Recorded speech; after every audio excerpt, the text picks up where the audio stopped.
It has been a while since I've done a video like this. Like, maybe the last time I did this was like when the Gundam card game was about to be released.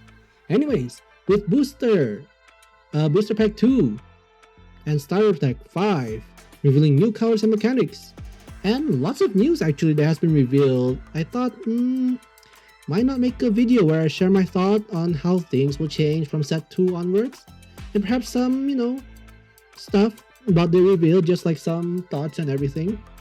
And I might not have updates, but some information at least. So, here is the program of the video. We'll start with what the Starter Deck 5 and Purple will bring to the game, in my own unprofessional opinion. And then some info update about the game perhaps, and some bold prediction on the future of the games. So, without further ado, I'm Sanada Yuki. Let's begin!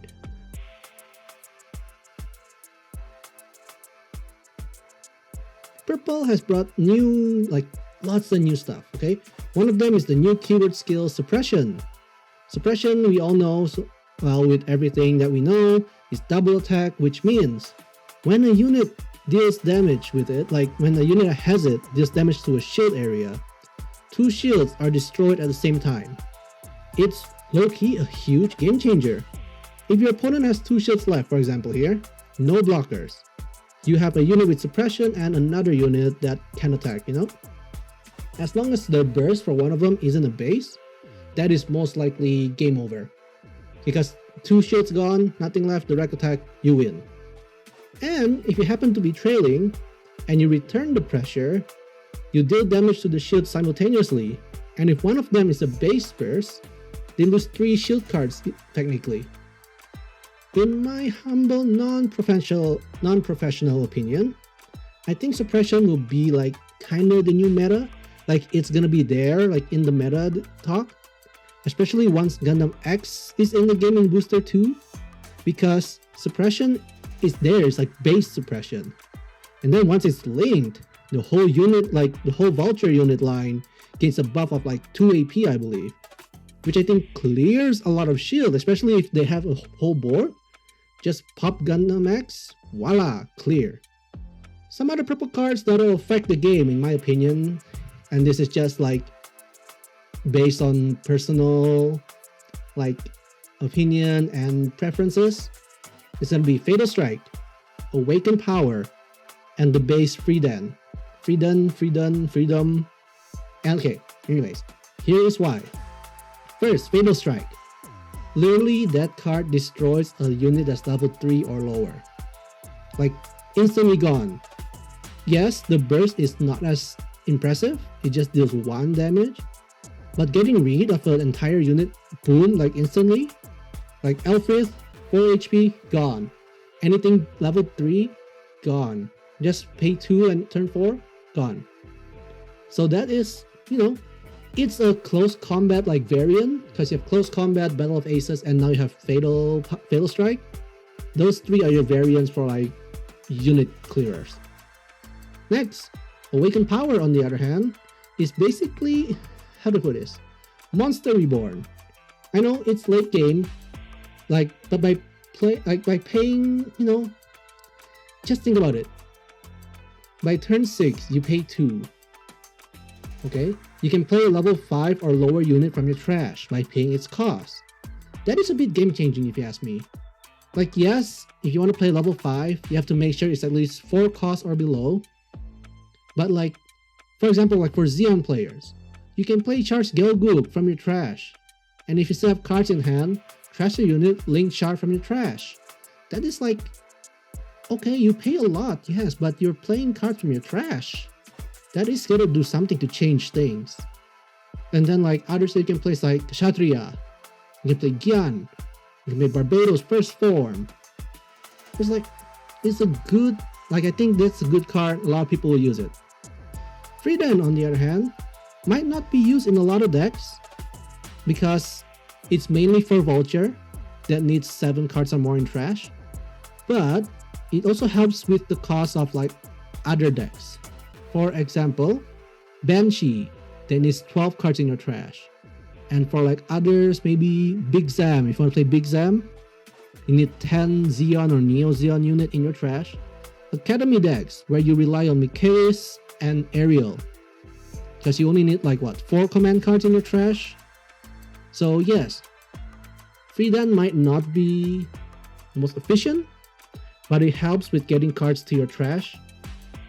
And if it helps, I mean, why not just use it? Like, yes, Big Zam and the Academy is a bit more specific when it comes to what kind of cards are in your trash, but it helps the cause. So just from those 3, we can see that purple might change deck building going forward. Honestly, it might just change the meta entirely, like, who knows?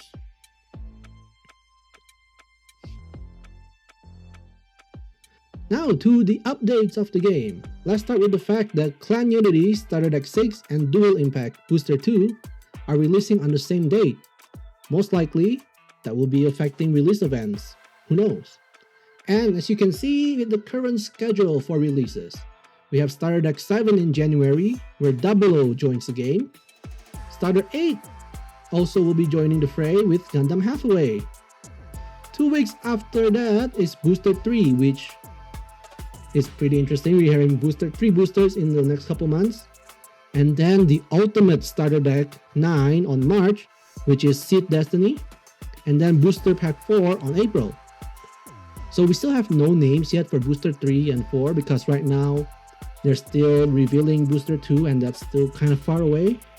But let's dive a little bit into Seed Destiny Starter Deck 9, the Ultimate Deck. Okay, so let's start with, what does it mean?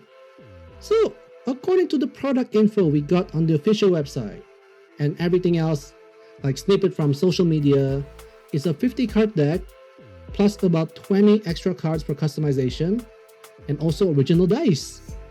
I like dice. There is a worry about product. That's kind of what my biggest worry is with TCGs nowadays. Because, I'm sure you've seen Bandai Cardfest issue, Scalper issue, whatever, everywhere that's happening. But we'll ignore that. So, and according to the official website, it's the same 50 card deck, pre-built. So, resources, 10. We kind of don't need more resource cards, but it's a starter deck, which is meant for new people to learn. And then you have 22 extra cards. What cards it is? No idea. It comes with dice. Most likely we'll see a design in it when they reveal it, a play sheet, and a bonus pack. And I'm pretty sure this bonus pack is gonna be the foil cards of the cards in the deck, like the ones we get from Starter Deck 1 until like all the Starter Decks so far, where you get a foil version of one of the cards. So it's like a 1 of 16 chance of getting a card you want of LR. So with them calling it Ultimate Deck, it kind of makes me wonder if it'll be similar to the Ultimate decks in Dragon Ball Super Masters. Like, isn't Android 21 an Ultimate deck? Like, and that is, if it is, and that is actually like a meta deck. Like, people still play in top tournaments, and who knows, we might see Starter Deck 9 Seed Destiny become a meta deck too. Who knows? Now, if you watched Dallas Bandai Cardfest, the stream, news-wise, it was amazing. New Arena getting 3 new titles announced, which I won't talk about because this is a Gundam video. So, we'll just go to the Gundam stuff. They announced another Gundam Assemble collaboration, which I don't know why, but they're introducing 2 premium collection sets. First ones ever, I believe, like a premium collection set for Assemble. These are the first time I've heard of it. So we're getting Iron Blood Orphan and G-Cux from it. Planned release is February 27th, which means we have a gap filler between Starter 9 and Booster 3. So, what comes in it?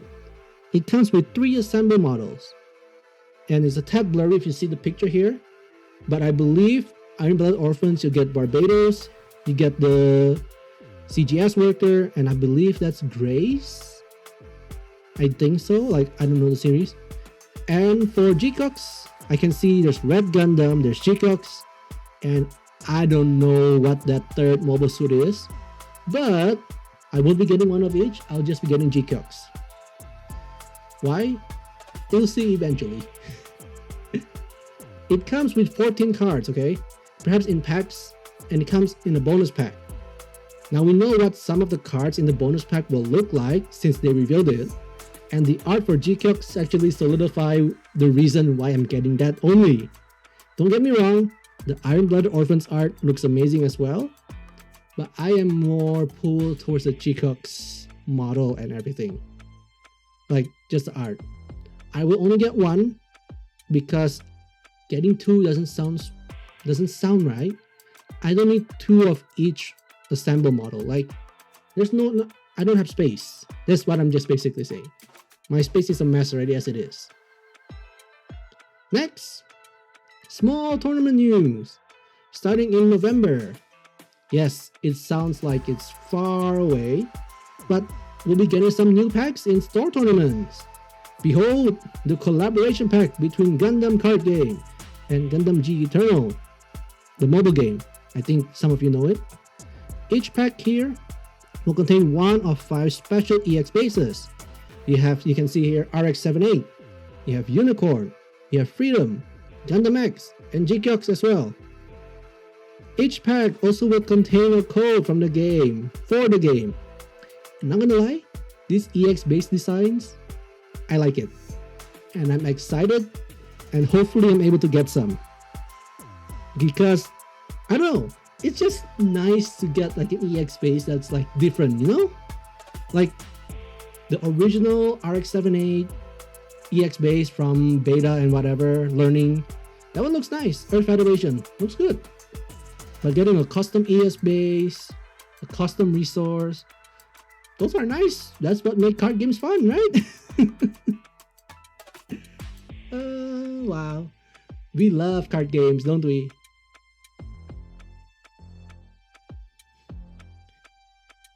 Now, some bold predictions for the future of the game. Now, first, something that some of you might notice, some of you might not notice, is on the corner top right, you'll see numbers, where in the beta versions, you have the beta sign. This will indicate to me, at least, that sometime in the future, we will have rotations. It happened to One Piece. I noticed the number 1 and the fruit on the corner. I asked and people don't seem to know. None of us seem to know until lo and behold, they revealed rotations where number 1 will be gone by April 2026. Ain't that fun? So that's what I'm expecting. That's my prediction 1 for the card game. Rotations will come eventually. Now, the second prediction. We might have a card that will heal shield. That or something like produce an EX base. Just something for like a defensive or heal type card that doesn't heal unit but heals your pilot, like you, the player's life, the shield, the base, or something like that. Like it can be anything. Heal 1 shield, gain 1 shield. Heal the base, for example. Produce an EX base. That's like the 3 things that I think will come out eventually, especially with keyword skills. And other than that, like that's all the keyword skills I could think of. Double attack. You have Rush, which is basically Rush is just Link. You have Bridge, which is piercing damage. Blockers. Support. What? You're gonna make something cannot be targeted by attack anymore. Like, oh, well, this keyword you only can be attacked by a unit that has the same keyword. Kind of like flying in Magic. If that happens, that would be so annoying. Third prediction, they might play around with the archetype. Like, if you notice on the kind of on top of the type where they say Space Earth, in the future, I think they might play around with that. Like, they might reveal cards that like kind of involve those things. Like, oh, it's gonna be space only. Maybe like in tournament format, you can only play cards with space. You can only play cards with Earth. You can only play with cards that has both. Or like a deck that's like, oh, if there's only space units in your field, this happens.